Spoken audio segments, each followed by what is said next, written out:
अनुसार कौन करागला ना विभिन्न आम देश रे विभिन्न सबू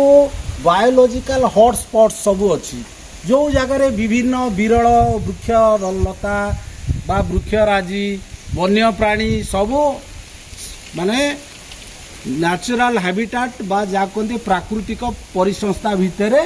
से माने अछंती तेणु सेमानंकर संख्या देखागला जे जनसंख्यार क्रमागत भाव में जो वृद्धि घटला जनसंख्या विस्फोरण कमिया लगला तेणु यह उपलब्धि कर केंद्र सरकार एवं राज्य सरकार विभिन्न स्थान को आमर संरक्षण स्थलीर मान्यता देते बुझेगा ओडिशा परिप्रेक्षी में जदि मैं कहे जे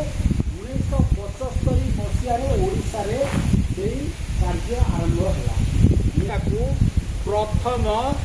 वन्यप्राणी अभयारण्य भाव में ओडिशा रे घोषणा करागला तामाने आज पर्यंत आम ओडिशा रे 19टी वन्यप्राणी अभयारण्य अच्छी।